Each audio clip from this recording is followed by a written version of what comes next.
Vikram Gowda ನಕ್ಸಲ್ನ encounter ಮಾಡಿದ್ರು. ಆ ಜಾಗದಿಂದ ಈಗ ಒಂದು ವರದಿಯನ್ನ ನಿಮ್ಗೆ ಕೊಡ್ತಾ ಇದ್ದೀವಿ.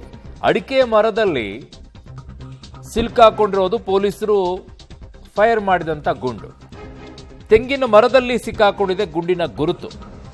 ವಿಕ್ರಮ್ ಗೌಡ ಕಾಡಿನಿಂದ ಬಂದ ದಾರಿ ಯಾವುದು ಅನ್ನುವಂಥದ್ದು ಕೂಡ ಸಿಕ್ಕಾಕೊಳ್ತಾ ಇದೆ.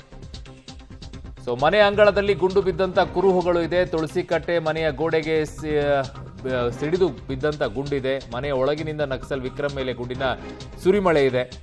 ಸೊ ಹೀಗೆ ಒಂದಾದ ನಂತರ ಒಂದಿದೆ. ಅದ್ರ ಬಗ್ಗೆ ಎಲ್ಲವೂ ಕೂಡ ಮಾಹಿತಿ ಈಗ ಲಭ್ಯವಾಗ್ತಾ ಇರೋದು. ಯಾವ ಜಾಗ ಏನು ಎತ್ತ ಅಂತ ಹೇಳಿ ಆ ದೃಶ್ಯವನ್ನು ನೋಡ್ತಾ ಇದ್ದೀರಾ. ಒಂದು ದೊಡ್ಡ ಗುಂಡಿನ ಚಕಮಕಿ ನಡೆದಿತ್ತು ನಕ್ಸಲ್ ವಿಕ್ರಮ್ ಗೌಡ ಹಾಗೂ ANF ಪೊಲೀಸರ ನಡುವೆ. ಮನೆಯ ಸುತ್ತಲೂ ಕೂಡ ಮನೆಯೊಳಗೂ ಕೂಡ ಶಸ್ತ್ರಸಜ್ಜಿತ ನಕ್ಸಲ್ ವಿಗ್ರಹ ದಳದ ಪೊಲೀಸರು ಸಜ್ಜಾಗಿ ಕೂತ್ಕೊಂಡಿದ್ರು. ಏನಾಯ್ತಲ್ಲಿ ಅನ್ನುವಂಥದ್ದರ ಒಂದು ವರದಿ ಇದೆ. ಅದನ್ನು ನನ್ನ ಸಹೋದ್ಯೋಗಿ ಕೊಟ್ಟಿದ್ದಾರೆ, ನೋಡೋಣ. ಕರ್ನಾಟಕದ ಮೋಸ್ಟ್ ವಾಂಟೆಡ್ ಮಾವೋಯಿಸ್ಟ್, ಅದು ಕೂಡ ಉಡುಪಿ ಜಿಲ್ಲೆಯ ಹೆಬ್ರಿ ತಾಲೂಕಿನ ಕೂಡ್ಲು ಸಮೀಪದ ವಿಕ್ರಮ್ ಗೌಡ ಶೂಟೌಟ್ ಆದಂತಹ ಮನೆಯ ಸಮೀಪ ನಾವಿದ್ದೇವೆ.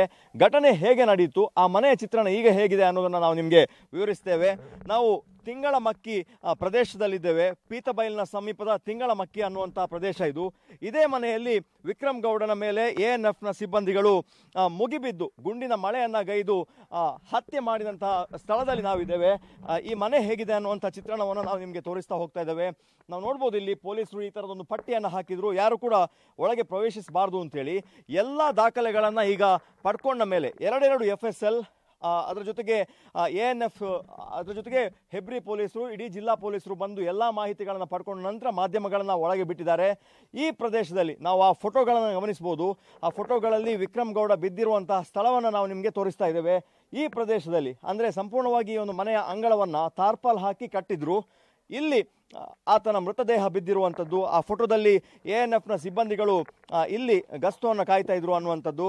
ನಮಗೆ ಪ್ರಮುಖವಾಗಿ ಸಿಗುವಂತಹ ಮಾರ್ಕ್ಗಳು ಇಲ್ಲಿ ಈ ಭಾಗದಲ್ಲಿ ಆತ ಬಿದ್ದಿದ್ದ ಅನ್ನುವಂಥದ್ದು. ಇಲ್ಲಿ ಪ್ರಮುಖವಾಗಿ ಆತನ ತಲೆಯ ಭಾಗ ಇತ್ತು ಅನ್ನೋದಕ್ಕೆ ಸಾಕ್ಷಿಗಳು ಇದು.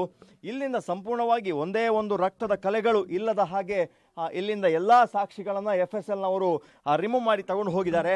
ಅಂದರೆ ಈ ಭಾಗದಿಂದ ಆತ ಬಂದು ಒಳಗೆ ಪ್ರವೇಶಿಸುವ ಸಂದರ್ಭದಲ್ಲಿ ಗುಂಡಿನ ಚಕಮಕಿ ಆಯಿತು ಅನ್ನುವಂತಹ ನಮಗೆ ಮಾಹಿತಿಗಳು ಲಭ್ಯ ಆಗ್ತದೆ. ಹಾಗಾಗಿ ಇಲ್ಲಿಂದ ಯಾವುದೇ ದಾಖಲೆಗಳು ಸಿಗದಂತೆ FSLನ ಟೀಮ್ ಮಣ್ಣು ಸಮೇತ ಎಲ್ಲವನ್ನ ತೆಗೆದುಕೊಂಡು ಹೋಗಿರುವಂಥದ್ದು. ನಮಗೆ ಇನ್ನೊಂದು ಮಾಹಿತಿಗಳು ಸಿಗುವಂಥದ್ದು, ಇಲ್ಲಿ ತುಳಸಿ ಕಟ್ಟೆಯ ಈ ಭಾಗಕ್ಕೆ ಫೈರ್ ಆಗಿದೆ ಅನ್ನುವಂಥದ್ದು. ಹಾಗಾಗಿ ಇಲ್ಲೊಂದು ಗುಂಡು ಬಿದ್ದಂತಹ ಮಾರ್ಕ್ ನಮಗೆ ಕಂಡು ಬರ್ತದೆ. ಅಲ್ಲಿಂದ ನೇರವಾಗಿ ಒಳಭಾಗದಿಂದ ಫೈರ್ ಆಗುವಂಥ ಸಂದರ್ಭದಲ್ಲಿ ANF ಸಿಬ್ಬಂದಿಗಳ ಗುಂಡು ಈ ಭಾಗಕ್ಕೆ ಬಿದ್ದಿದೆ. ನಾವು ನೋಡ್ಬೋದು, ಆ ಗುಂಡನ್ನು ರಿಮೂವ್ ಮಾಡ್ಕೊಂಡು ಹೋಗಿದ್ದಾರೆ. ಸುತ್ತಮುತ್ತಲಿನ ರಕ್ತದ ಕಲೆ ಇರ್ಬೋದು ಅಥವಾ ಮಣ್ಣು ಎಲ್ಲವನ್ನ ರಿಮೂವ್ ಮಾಡ್ಕೊಂಡು ಹೋಗಿದ್ದಾರೆ. ಹಾಗಾಗಿ ಅಲ್ಲಿಂದ ಆ ಭಾಗದಿಂದ ಆತ ಬಂದಿದ್ದ ಅನ್ನುವಂಥದ್ದು ದಿನಸಿಗಾಗಿ. ಅಲ್ಲಿಂದ ಆತ ನೇರವಾಗಿ ಮನೆಗೆ ಬರುವಂಥ ಸಂದರ್ಭದಲ್ಲಿ ಈ ಮಾಹಿತಿ ಮೊದಲೇ ಗೊತ್ತಿತ್ತು ಅನ್ನುವಂಥದ್ದು ನಮಗೆ ಒಂದು ಸಿಕ್ಕಿರುವ ಮಾಹಿತಿ. ಹಾಗಾಗಿ ಒಳಗೆ ಅವಿತು ಕೂತಿದ್ದಂತಹ ANFನ ಸಿಬ್ಬಂದಿಗಳು, ಅದು 6 ರಿಂದ 8 ಜನ ಇದ್ರು ಶಸ್ತ್ರಸಜ್ಜಿತರಾಗಿ ಅಂತೇಳಿ. 3 ದಿವಸಗಳ ಕಾಲ ಅವರು ಎಲ್ಲರೂ ಕೂಡ ಈ ನಕ್ಸಲರ ಬರುವಿಕೆಗಾಗಿ ಕಾದು ಕೂತಿದ್ರು.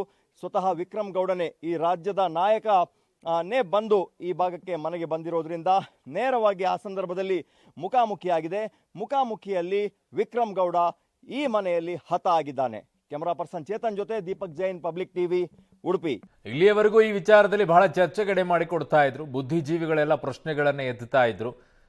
ಮೊನ್ನೆ ಯಾರನ್ನೋ ಅರೆಸ್ಟ್ ಮಾಡಿದ್ರಿ, ಅವರಲ್ಲೇ ಇವರಿದ್ರ, ಯಾಕೆ ಅದನ್ನೆಲ್ಲ ಮುಚ್ಚಿಟ್ರಿ, ವಿಕ್ರಮ್ ಗೌಡ ಎನ್ಕೌಂಟರ್ ಆಗಿರುವಂತ ತನಿಖೆ ಆಗಬೇಕು, ಹೀಗೆ ಎಲ್ಲ ಪ್ರಶ್ನೆಗಳು ಬರ್ತಾ ಇತ್ತು.